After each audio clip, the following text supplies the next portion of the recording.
سید محمد مادی صاحب کا ہے جی کہ یا میڈی یا مہدی، سوری کیونکہ MADDY لکھا ہوا ہے. قبلہ مجتہدین بھی مولا کی لاکھوں فرامین کو ذہن میں رکھ کر جواب دیتے ہیں. میں ایک نہیں دونوں ہاتھ سر پہ رکھ کے سلام کروں گا ایسے علماء کو، ایسے آپ انہیں مجتہدین کہیں یا جو بھی آپ ان کو کہہ سکتے ہیں، میں جو مولا کے فرامین کو ذہن میں رکھ کے مولا کے فرامین کے مطابق ہی جواب دے دیتے ہیں. آپ یقین کریں، بزرگ ہیں، بڑے ہیں، لائق تعظیم ہے، اگر آپ کہیں گے تو میں ان کی نالین برداری کا کام کروں گا اگر وہ یہاں تک رک جائیں، بس کہ مولا کے فرامین لوگوں تک پہنچائیں کہ مولا نے یہ کہا.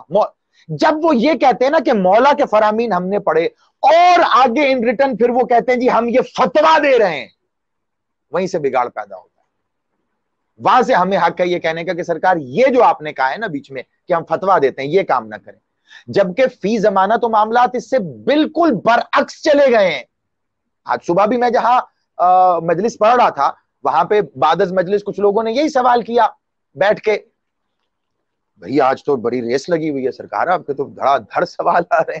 اب سوال میرا خیال ہے بس کر دیں، 10 بج گئے کیونکہ اتنے ڈھیر سارے سوال ہیں تو ان کے جواب دیتے دیتے. تو انہوں نے بھی یہی سوال، اسی قسم کا سوال کیا.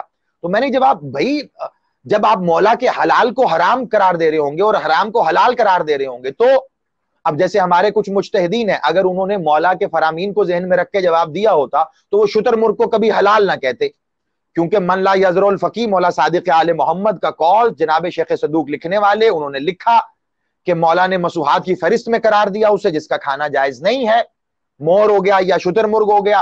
اور آپ مجتہدین کی انہی فہرست میں دور حاضر کے بہت بڑے بڑے نام ہیں جنہوں نے اس کو حلال قرار دیا. تو اب آپ بتائیے انہوں نے مولا کے فرامین کو کیا ذہن میں رکھا؟ پڑھا ضرور لیکن ذہن میں نہیں رکھا، بلکہ میں کہوں گا ذہن میں رکھنا کیا، اس کے برعکس چلے گئے. ایسے ہی ایک طویل فہرست ہے. تو لہٰذا میرے بھائی یہ بات کہہ دینا کافی نہیں ہے کہ مولا کے فرامین انہوں نے ذہن میں رکھے، انہوں نے پڑھے، ذہن میں رکھے. کیا ہی بہتر ہو کہ آگے جب وہ بیان کریں تو انہی فرامین کی روشنی میں بیان کریں، ان کی شرح کریں، ان کی تعریف کریں، انہیں بیان کریں، انہیں اور کھولیں. جو دیگر علوم انہوں نے حاصل کیا ان علوم کو، ان فرامین کو سمجھنے میں صرف کریں اور لوگوں کو سمجھانے میں صرف کریں.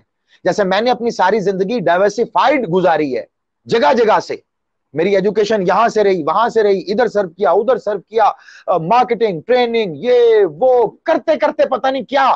اب پتہ چلا اتنا سب کچھ مولا مجھے سکھا رہے تھے کہ میں یہ چیزیں اچھے انداز میں بیان کر سکوں. میرا خیال ہے میں اپنی بات کی وضاحت کر سکا.